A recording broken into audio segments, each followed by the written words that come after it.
All right, this is over at the Helms property. This is an install that we are going to be doing here soon. Just wanted to give you guys a quick walkthrough so that way you're not walking into this blind. You have a little idea of what we're going to be doing here. So the front section is going to be completely re-landscaped. All of this front strip right here will get new sod. St. Augustine is going to be throughout the whole entire front yard. We are going to have irrigation put through. Turf zones as well as drip line for all bedding areas. We are not going to irrigate this front strip, so just making sure adjustments so water will hit it from the other side. This entire bed right here, this is going to be removed. We will have another bed installed on this side, but all plant materials will come out right here. Everything inside of this bed is going to come out except for the crepe myrtle in the very back. So you will see the green tape on this back crepe myrtle, just to signify that that is the one that will be staying in place right here. Everything else can be removed. We will have that bed installed according to the design that you see on paper along the driveway right here, as well as the other side of the sidewalk onto the mailbox. As far as this one goes, this is where just really make sure, pay attention, communicate with your crews as far as what's staying and what's going. So let's walk through this one. On this side of the sidewalk over here, we're going to be taking up all these junipers over on this side. But as far as these Clayera go, all this is going to stay. Keeping the Clayera, keeping the sweet olive, keeping the Clayera all the way across right here. In this section right here, keeping the Clayera all the way along the backside. We will be removing that crepe myrtle. We will be moving this juniper. And then on this side over here, according to the design, it shows one row of existing roses, but it's actually two. So just make sure we keep both of those out. So with that design concept, we need to just pull that out before this job starts. I'm gonna come out here, I'm gonna measure, I'm gonna flag it as far as how our bed outline is going to go. So it makes it easier for you guys when you get here for install. You're gonna be able to see that, how we need to have it laid out, but keep those roses in place. Everything else on the design needs to shift out. On the left side, all this Clayera along the left side right here, we are keeping that as well as it turns its corner over there. So all of our bedding, that's going to be brought out, new plantings, everything to accent. So along the house, we're keeping a lot of this existing in place. Drainage, as we go through here, regrade, getting a nice, smooth, even grade across the board.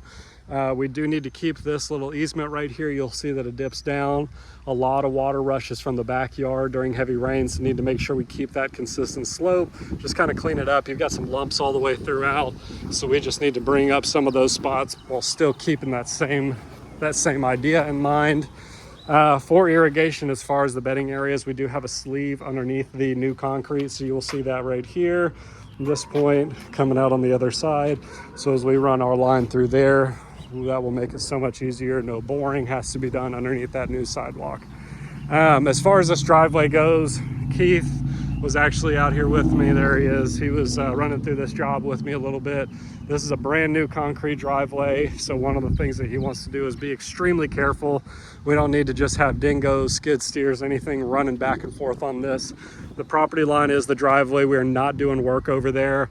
So there's no reason. Make sure you communicate with your guys as we're working on this side. No heavy equipment needs to be coming on and off of the driveways. Just start on that side, work your way back, but no turning circles, nothing like that. Keep off of this driveway. The only thing that we're gonna use this driveway for is for access to the backyard phase, which no dump trucks, no large trucks on here. What we'll probably do is take multiple loads of a dump trailer through here, double stack some plywood, just to keep it safe, protect that as well. So that's something that Keith will work with you guys on.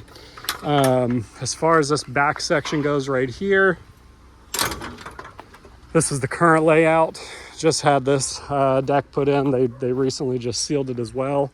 Part of making this deal and getting it done and signed on paper was agreeing to remove this composite decking. Let's take all of that out. It is not attached to the house. Let's take that composite decking out of here. Red Branch is going to be coming and building a brand new one, same exact shape, layout, and everything, so we don't need to put anything in its place, no sod. But what we will be doing back here is water's rushing from the top of the hill all the way down. So we need to start a French drain pretty much from this point at the fence line and carry that all the way through. So going right through here, along the side of that bed, curving it to the outside, and you can see where we can release that water out into. Pretty much from here on over, you'll see a line of this wall. That over will be sod. We are not doing anything back there. We're not doing anything back here. So the zoysia sod that you see for the backyard is just for everything up here around this little section up to the porch, and then not in place of that composite decking. Just follow that same outline with your sod, since a new deck will go into place right there. So yeah, carrying that French drain all the way through here, removing this deck, sodding all the way through here except for this area. We've got downspouts on there as well on our proposal, so we'll be tying all of those off, making sure water releases out into this area. You'll see where his current downspouts are coming out to. Got a good fall where all this water rushes through, so we just need to make sure our water releases out into that area so there's no backup. Irrigation, we do need to get irrigation back here just in our newly sodded area. If we can keep a valve back here that is open and not used for us to tie in the future back here. If we need to do a change order for that, let's do it. For the irrigation box, I don't want to step on this right now, it's newly sealed. So you've got a sleeve going underneath here. You've got the outlet to that sleeve right there. If we can put our irrigation control box right in here along this back side, just run your wires through that sleeve, everything coming out through here. They did want to add some drip line as well, so if there's a way that we can get some drip tubing through there, just to come out this way. They're going to have a pergola built along this backside, so if there's any way that we can just have that ready to tie into once that's up, so that way they can have some hanging plants, anything out here that they want to add into it. So that's pretty much the gist of this one. If you guys have any questions, give me a call. Thank you.